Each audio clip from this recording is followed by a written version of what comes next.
جیسا کہ بہت اچھا شعر کہا آپ کو حوالوں کے ساتھ، ہم بھی کچھ عرض کرنا چاہتے ہیں کہ پہلے تو ذوق نظر ذوق یقین پیدا کر، پہلے تو ذوق نظر ذوق یقین پیدا کر، پھر اسی خاک سے فردوس بری پیدا کر۔ اور یہی دنیا کے جو بت خانہ بنی جاتی ہے، یہی دنیا کہ جو بت خانہ بنی جاتی ہے، اسی بت خانے سے کعبے کی زمین پیدا کر، اسی بت خانے سے کعبے کی زمین پیدا کر۔ پہلے تو حسن عمل حسن یقین پیدا کر۔ تو یہ غوث پاک کی محفل ہے، آپ کو خاموش نہیں بیٹھنا ہے۔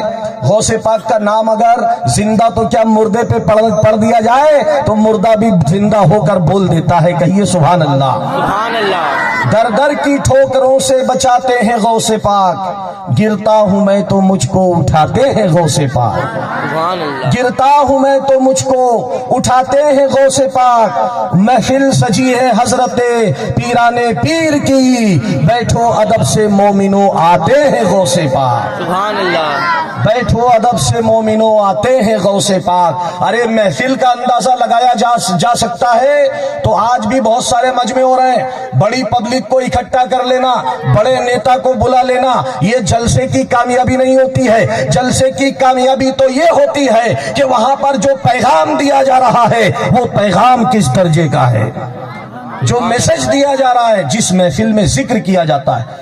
مشکات شریف کی حدیث کی شرح میں ملا علی قاری فرماتے ہیں کہ جہاں جس محفل میں اللہ کے نیک بندوں کا ذکر ہوتا ہے، اللہ کے نیک بندوں کا چرچا ہوتا ہے، ان کو یاد کیا جاتا ہے، تو وہاں پر رحمتوں کا نزول ہوتا ہے۔ مجھے معلوم ہوا کہ جس جگہ اللہ کے بندے بظاہر موجود نہیں ہیں لیکن اللہ کے ولی بظاہر موجود نہیں ہیں، جس جگہ پر بظاہر موجود نہیں، صرف ان کا غائبانہ ذکر کرنے سے برکت نزول ہوتی ہے، تو پھر جہاں اللہ کے ولی کا آستانہ ہے وہاں پر کیا برکت نازل ہو رہی ہو۔ سبحان اللہ۔ وہاں کی برکت کا اندازہ کون لگا سکتا ہے؟ یہ برکت کربلا میں بھی ہے، یہ برکت اجمیر میں بھی ہے، یہ برکت بغداد میں بھی ہے، یہ برکت کلیر میں بھی ہے، یہ برکت دھار میں بھی ہے، یہ برکت نالچھا میں بھی ہے۔ یہ زمین پر بکھری ہوئی یہ برکتیں ہیں جو اللہ تعالیٰ کے دین کے لیے اور اللہ تعالیٰ کے قرآن کے لیے لوگوں کو اللہ تعالیٰ سے جوڑتی ہیں، رب سے ملاتی ہیں۔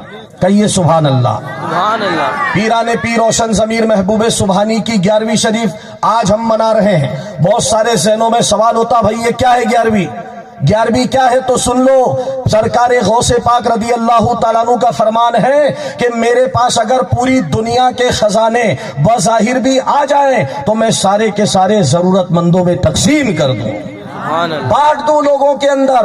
جو بانٹنے والا ہوتا ہے وہ بلند ہوتا ہے، سورج دھوپ بانٹتا ہے، آسمان اجالا بانٹتا ہے، ندی پانی بانٹتی ہے۔ آج اسی لیے دنیا میں یہ جلوگر ہیں اور سرو شکتیمان ہیں۔ غوث پاک فرماتے ہیں اگر تم طاقتور بننا چاہتے ہو تو سمیٹنے والے نہ بنو، بانٹنے والے بن جاؤ، دینے والے بن جاؤ، سماج کو دنیا کو بھلائی کو دینے والے بن جاؤ، سماج کو فائدہ پہنچانے والے بن جاؤ، دوسروں کا بھلا پہنچانے والے بن جاؤ، سچے پیرانے پیر بن جاؤ گے۔ آپ اتنے بڑے آپ سخی تھے، اتنے بڑے سخاوت کے تاجدار تھے کہ روایتوں میں آتا ہے ایک بار کوئی سوالی آپ کے دروازے پر آیا۔ آپ بہت بڑے تاجر بھی تھے، تجارت بھی کرتے تھے، ملک شام سے آپ اپنے گھر آتے ہیں اور کیا دیکھتے ایک سائل میرے دروازے پر ہے، لیکن گھر سے اسے جواب دے دیا جاتا ہے کہ آج غوث پاک گھر میں نہیں ہے۔ آپ نے مریدوں سے چرچا کیا کہ قرآن فرماتا وَأَمَّا السَّائِلَ فَلَا تَنْهَرْ، خبردار کسی مانگنے والوں کو ٹھکراؤ مت، مانگنے والوں کو اگر تم دے نہ سکو تو کم سے کم بھلی بات ہی کہہ دو۔ پیران پیر نے اپنے مریدوں کو بلایا، اپنے تمام دوستوں کو بلایا، اپنے عقیدت مندوں کو بلایا اور کہا کہ ایک دن ایسا فکس کر لیا جائے جس دن پیران پیر کا فیض عام ہو جائے۔